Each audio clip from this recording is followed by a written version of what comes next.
कश्मीर में तनाव है, बिहार में चुनाव है। मोदी जब सिंदूर की बात करते हैं तो थोड़ा पाखंड की बदबू आती है। हमले और ये सब करके ऑपरेशन करके मोदी और भाजपा जो है वो बिहार के चुनावों को जीतना चाहती है। जैसे ये पहलगाम हमला हुआ था 22 अप्रैल को, जी। तो कायदे से देश के प्रधानमंत्री को कश्मीर जाना चाहिए था, पहलगाम जाना चाहिए था और मोदी जी कहाँ गए? मधुबनी। बिहार पहुंच गए क्योंकि बिहार में ये चुनावी साल है और उस पर सोशल मीडिया पर लोगों ने दिखा तनाव है, बिहार में चुनाव। नमस्कार, मैं रंजीत कुमार, आप देख रहे हैं द हिंग। जैसा कि लोगों अंदाज़ा लगा रहे थे, बीते रात 9 जगह पे एयर स्ट्राइक किया गया पाकिस्तान में। युवाओं में खुशी का माहौल है। इसी मुद्दे पे हम बात करेंगे और हमारे साथ आईपीएस अधिकारी अमिताभ दास सर हैं। सर, द हिंग में स्वागत है आपका। जी धन्यवाद आपका, थैंक यू। जिस तरह से सुबह से लोग न्यूज़ देख रहे हैं, सुन रहे हैं, पाकिस्तान में 9 जगह एयर स्ट्राइक किया गया, क्या कहेंगे इस मुद्दे पे आप?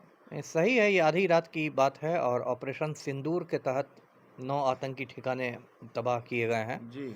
लेकिन ऑपरेशन सिंदूर का नाम ही मुझे थोड़ा अटपटा लग रहा है, तो मैं तो खरी खरी बात बोलता हूँ क्योंकि मोदी जी ने इसका नाम सिंदूर पर दिया है।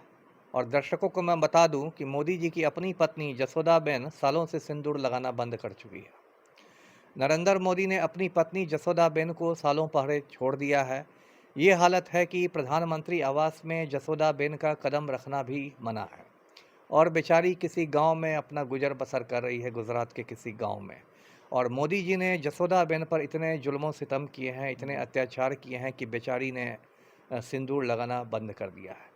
इसलिए मोदी जी के मुंह पर सिंदूर की बात शोभा नहीं देती। जिस आदमी ने अपनी पत्नी के सिंदूर का मान नहीं रखा, अपनी पत्नी के सिंदूर की इज्जत नहीं रखी, मोदी के मुंह पर सिंदूर की बात शोभा नहीं देती है। मोदी जब सिंदूर की बात करते हैं तो थोड़ा पाखंड की बदबू आती है। एक बात तो ये है। दूसरी बात यह है कि कहीं न कहीं ये मैसेज जा रहा है इस पूरे मामले में कि पहलगाम हमले और ये सब करके ऑपरेशन करके मोदी और भाजपा जो है वो बिहार के चुनावों को जीतना चाहती है। जैसे ये पहलगाम हमला हुआ था 22 अप्रैल को, जी। तो कायदे से देश के प्रधानमंत्री को कश्मीर जाना चाहिए था, पहलगाम जाना चाहिए था और मोदी जी कहाँ गए? मधुबनी। बिहार पहुंच गए क्योंकि बिहार में ये चुनावी साल है और उस पर सोशल मीडिया पर लोगों ने दिखा भी कि कश्मीर में तनाव है, बिहार में चुनाव है। मतलब आप कश्मीर के तनाव का फ़ायदा बिहार के चुनाव में उठाना चाह रहे हैं। आज जैसे 7 बजे शाम में पटना में ये सायरन की नौटंकी होगी, मॉक ड्रिल, सायरन हाँ। बजाया जाएगा और बत्ती गुल होगी और युद्धाभ्यास होगा। अब इसको मैं नौटंकी के अलावा कुछ नहीं मानता। मोदी जी पुराने नौटंकीबाज हैं। जब 4-5 साल पहले कोरोना की महामारी आई थी, तो मोदी जी ने कहा था देशवासियों की जाके बालकनी में थाली पीटना शुरू कर दीजिए, है ना? बोलिए कि भाग कोरोना भाग। और ये ऐसा जाहिलों का देश है कि अमिताभ बच्चन से लेके आम आदमी तक थाली पीट रहे थे बालकनी में और पूरी दुनिया हिंदुस्तान पर हंस रही थी कि जाहिलों के देश को देखिए।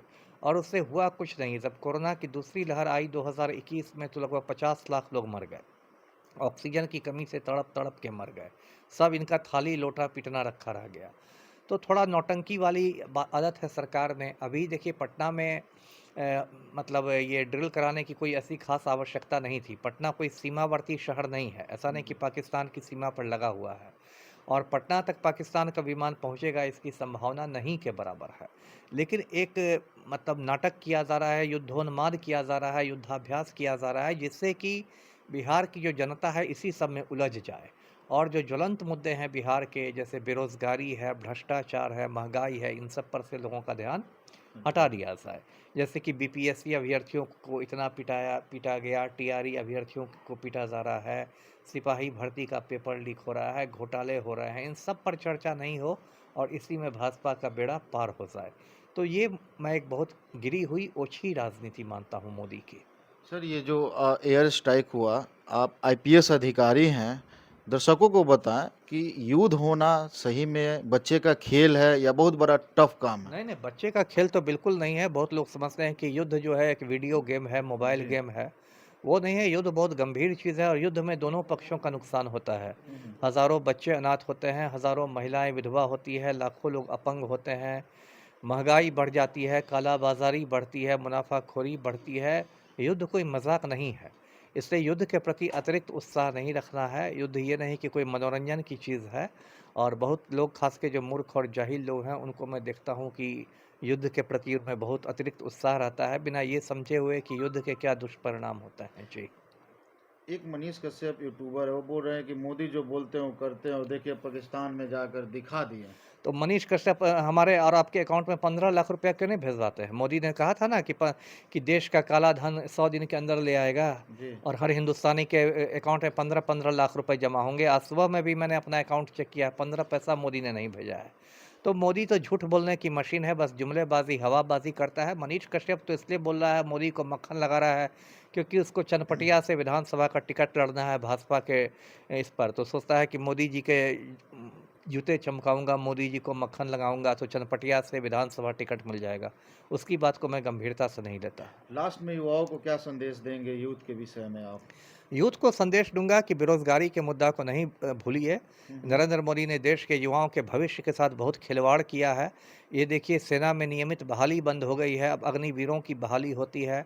पढ़े लिखे लोग धक्का खा रहे हैं, नीट की परीक्षा में बेईमानी हो रही है, पेपर लीक हो रहा है। नरेंद्र मोदी ने युवाओं का भविष्य चौपट कर दिया है। और अब कहते हैं प्रधानमंत्री की पकौड़े तलना भी रोजगार है। बताइए, खुद मोदी 75 साल की उम्र में कुर्सी से चिपके हुए हैं और अग्निवीरों को 28 साल की उम्र में रिटायर करा देंगे। तो मोदी बहुत पाखंडी आदमी है, इससे ज़रा संभल के रहिए, यही यूथ को कहूँगा, और आपस में भाईचारा बनाए रखिए। जी। बहुत बहुत धन्यवाद सर। देखिए, ऑपरेशन सिंदूर पे आज हम आईपीएस अधिकारी अमिताभ दास सर से बात की। आपको कैसा लगा वीडियो? कमेंट में ज़रूर बताएं और वीडियो को ज़्यादा से ज़्यादा शेयर करें। धन्यवाद।